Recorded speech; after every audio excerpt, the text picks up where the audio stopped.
Dear students, so yesterday I discussed some basic numericals based on the Wheatstone bridge. Now, बेटा एक और numerical जो मैं यहाँ discuss करने वाला हूँ, that is actually the horizontal extension of Wheatstone bridge.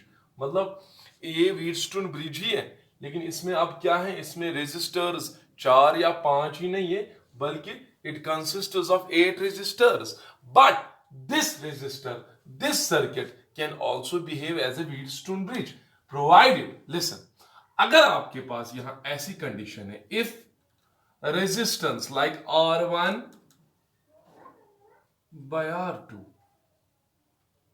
is equal to R3 by R4 is equal to R5 by R6, तो बेटा क्या होगा अगर ये जो ऑपोजिट आर्म्स की रेजिस्टेंसेस हैं, अगर ये बेटा इक्वल है, आप ऐसे भी लिख सकते हो, if R1 by R3 is equal to R2 by R4 is equal to R5 by R6, then बेटा फिर क्या होगा? देन यहां पर जो मिडल रेजिस्टर्स हैं ये they become ineffective like this. देखो बेटा, अगर R1 by R2 R3 by R4 के बराबर है, आप इस रेजिस्टर, इस सर्किट को एक्सक्लूड करो फिलहाल. नाउ आप मुझे बताओ, अगर ये रेजिस्टर्स का रेशियो सेम है, this resistance will become ineffective. So this bridge is a balanced Wheatstone bridge. अब क्या करो? अब बेटा इस वाले हिस्से को एक्सक्लूड करो, तो अब ये बच गया. हियर अगर R3 by R4 किसके बराबर है? R5 by R6, then you know this resistance will become ineffective. So अगर हम ये पूरा सर्किट लेके, in this whole circuit R dash and R double dash, both resistors become ineffective. तो बेटा जब ये इनइफेक्टिव बनेंगे यहां पे, तो हमारा इक्विवेलेंट सर्किट क्या बनेगा? It will be like this. Middle resistance नहीं लेनी है आपको. ऐसे भी क्वेश्चंस कभी कभार आ सकते हैं. R1 R3 R5, ओके, और यहां से R2 R4 R6. Here you have the terminals A, you have the terminal B. Now अगर आप यहां ऑब्जर्व करोगे बेटा, this R1 R3 R5 they are in series. So इसका इक्विवेलेंट क्या बन जाएगा बेटा? It will be like this: R1 plus R3 plus R5. और बेटा यहां से क्या बनेगा? They will be added up because they are in series. So यहां से क्या बनेगा? R2 plus R4 plus R6. Then इनका इक्विवेलेंट कैसे निकालोगे? ये पैरेलल में है, तो आप ओवरऑल रेजिस्टेंस निकालनी है. तो कैसे निकालोगे? You know, in parallel equivalent resistance is given by the sum of the reciprocals. So 1 by R equivalent will be equal to 1 by, shabash, R1 plus R3 plus R5 plus 1 by R2 plus R4 plus R6. So solving this, you can find out the equivalent resistance. So this is what we call as horizontal extension of Wheatstone bridge. और in fact ये आगे भी अगर extend होगा, like R7 R8, और फिर बीच वाली अगर रेजिस्टेंस है, देन अगर रेशियो इक्वल है, middle resistors become ineffective. This is what we call as the principle of Wheatstone bridge. हमने क्या किया? I want to repeat it. यहां पर ये भी हमने क्या, एक हिस्सा, ये वाला हिस्सा एक्सक्लूड किया. देन हमने ये देखा कि ये R1 R3 R2 और R4 and R dash, it becomes one first Wheatstone bridge. Then इसको अगर एक्सक्लूड कर रहे हो, then this one becomes the second Wheatstone bridge. तो आप ये अज्यूम कर सकते हो कि ये दो Wheatstone bridges को एक साथ मिलाया है हमने, ठीक है. देन उस टाइम क्या होगा? अगर उस Wheatstone bridge में ratio of the resistance R equal, then you can ignore the middle resistors. You can ignore this R dash and R double dash. They become ineffective. Then हमने क्या देखा फिर? जब ये ineffective बन गई, then R1, R3, R5 are in series, so they will form a single resistor. whose resistance is R1 plus R3 plus R5. Similarly, यहाँ से R2, R4, R6 they will form a single resistor of resistance R2 plus R4 plus R6. Now ये बेटा ये दो parallel में है, parallel में आपको पता है reciprocal of the equivalent resistance is sum of the reciprocal of individual resistances. तो ये क्वेश्चन था based on Wheatstone bridge. Now ये था बेटा हॉरिजॉन्टल एक्सटेंशन. इस व्हीटस्टोन ब्रिज का वर्टिकल एक्सटेंशन भी हो सकता है. जैसे ये हॉरिजॉन्टली एक्सटेंड किया है, ऐसे वर्टिकली भी एक्सटेंशन हो सकता है. तो वैसा भी अगर आपको क्वेश्चन आए उसमें भी आप देखोगे अगर रेशियो सेम है देन मिडल रेजिस्टेंस उसको इनइफेक्टिव लेना है, इग्नोर करना है, then you have to do the same, you have to follow the same procedure. Now एक क्वेश्चन बेटा इसमें it is very much important from Kirchhoff's first law. The question is, हमारे पास यहां पर एक क्वेश्चन है like this. We have the cube.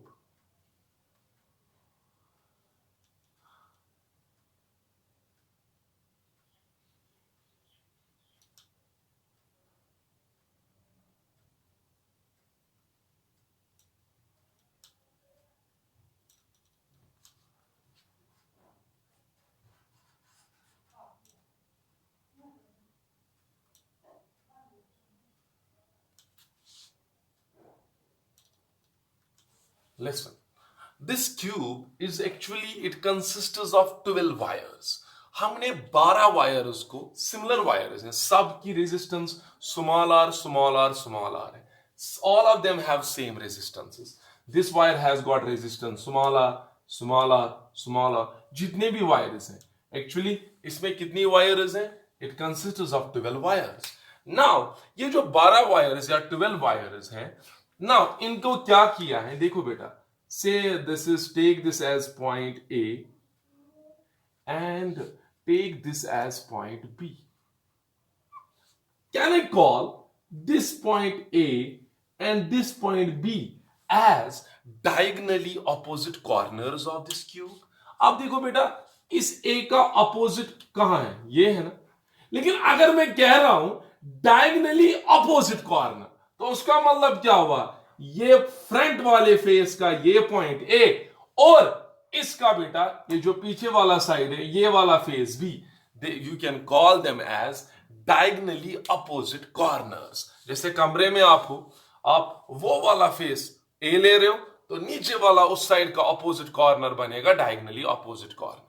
So here A and B you can call them as diagonally opposite corners. ऐसे ही आप इसको भी ले सकते हो, this one and this one they are diagonally opposite corners. अच्छा, this one and this one you can call them as diagonally opposite corners. Now the question is that हमें बताना है what is the equivalent resistance between terminal A and terminal B but using Kirchhoff's voltage law. Question मैं यही से बता रहा हूं method of KVL use करना है, वरना there are so many methods like method of equipotentials, उससे भी हम बेटा इसको सॉल्व कर सकते हैं. जिन जिन पॉइंट्स का इक्विपोटेंशियल है उनको we tie them, we connect them together. But my question is I want to have, मैं चाहता हूं कि आपको ज्यादा और ज्यादा प्रैक्टिस केवीएल पे हो जाए, तो बाद में बाकी मेथड्स भी पढ़ लेंगे. तो केवीएल बेसिस पे मैं इस ए और बी के बीच में, इन टर्मिनल्स के बीच में इक्विवेलेंट रेजिस्टेंस निकालना चाहता हूं. So what you will do, first of all you know जिनके बीच में बेटा, जिन टर्मिनल्स के बीच में आपको इक्विवेलेंट रेजिस्टेंस निकालनी है उनके अक्रॉस आप बैटरी कनेक्ट करो. You apply the potential difference, positive negative. Now अब यहां पे देखिएगा बेटा, अगर यहां से करंट आई जा रही है, now at this A point, listen how many paths we have. Here we have 3 paths, first path, second path and third path. लेकिन इन तीनों पाथ्स की रेजिस्टेंस बेटा सेम है ना. When it is same, current will get divided equally और unequally. Obviously it will get divided equally, यानी कि यहां से बेटा कितनी करंट जाएगी, I/3। यस, यहां से बेटा कितनी करंट जाएगी, I/3। और बेटा यहां से कितनी करंट जाएगी, I/3। because at this point A this current will get divided equally। देखो बेटा ये जो मैं क्वेश्चन दिखा रहा हूं, आप देखो, question is find the equivalent resistance between two diagonally opposite corners। so this A and this B, the points which I have chosen, you can take them, you can treat them as diagonally opposite corners of the cube। so इन्हीं terminals के बीच में हमें क्या देखनी है, equivalent resistance, using which law, Kirchhoff's loss. तो पहले Kirchhoff's first law हम यहां अप्लाई कर रहे हैं। नाउ टेल मी, I/3 जब when I/3 will reach here, इसको फिर से कितने हिस्से हो जाएंगे, 2। बट सिंस इन दोनों पाथ्स की रेजिस्टेंस सेम है, so the current will gate equally divided. तो बताओ बेटा यहां से कितनी रेजिस्टेंस यहां से कितनी करंट फ्लो होगी, half of I/3 that is I/6। Okay बेटा यहां से कितनी करंट जाएगी, half of I/3 that means I/6। okay now at this point जी जब ये I/3 बेटा यहां पहुंचेगा, लेट मी नेम देम से C। बोलो बेटा जब ये करंट C पे पहुंचेगी, यहां पे जंक्शन है, it will get divided equally along two different paths because both the paths possess same resistance। so यहां से कितनी करंट जाएगी, half of I/3 that is I/6। बेटा यहां से कितनी करंट जाएगी, I/6। यस, नाउ तो बेटा यहां पे आप ऑब्जर्व करो, ये जो I/3 है, यहां पे जो I/3 है, again it will get divided equally. यहां से कितना जाएगा, I/6। यहां से कितना चढ़ेगा ऊपर, I/6। Okay now try to observe it keenly। बेटा ये जो पॉइंट है, let me name it as D। at point D कौन कौन सी करंट इस पॉइंट D के पास एंटर हो रही है, I/6, I/6। so I/6 and I/6 ये एंटर हो रही है toward junction D। so how much current will leave the junction, I/6 plus I/6 that is I/3। ठीक है बेटा, okay now here at this point let I name it as point E। Try to observe it keenly. तो क्या होगा, E पे क्या क्या current आ रही है, E पे एक तो ये I/6 एंटर हो रही है, E पे और ये I/6 एंटर हो रही है। So both the currents will add up and how much current will leave the junction, I/3 because I/6 plus I/6 is I/3। Now at this point B, अब देखो बेटा ये I/6, let me name this point as E।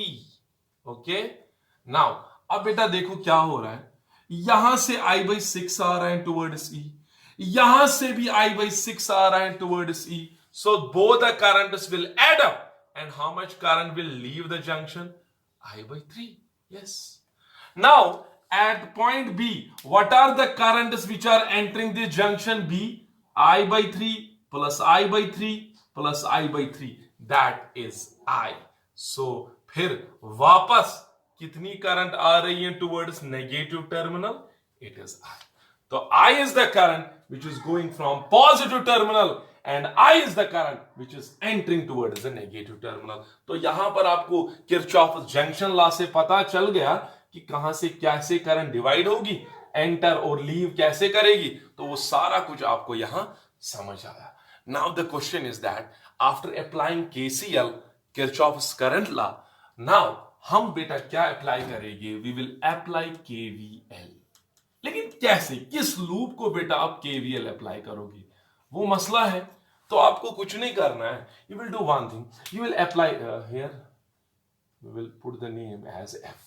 हम क्या करेंगे, हम बेटा वो वाला क्लोजर लूप लेंगे जिसमें बैटरी इंक्लूड होती हो। जरा आप देखो बेटा कौन सा क्लोजर लूप, और एक मसला, उसमें ऐसे दो पॉइंट्स आने चाहिए जिनके बीच में आपको इक्विवेलेंट रेजिस्टेंस देखनी है, ए भी आना चाहिए उसमें, बी भी आना चाहिए। सो लेट अस ऑब्जर्व, बेटा देखो क्या क्या पॉइंट आएगा उसमें, ए क्लोज्ड आना चाहिए. F E B, yes, this one. A F E B A. So this is the closed loop. So apply KVL to closed loop A F E B A. देखो बेटा, अगर आप, मैं यहां पे फॉर एग्जांपल यहां पे मैं ऐसे बाकी चीजों को रब कर रहा हूं और यही लूप ले रहा हूं खाली. अब देखो ये वाला हिस्सा रब हो रहा है. सो कौन सा लूप में ले रहा हूं एक्चुअल में, आपको सीधे पता चलेगा. It is this one, A F E B A. This one, this is a closed loop.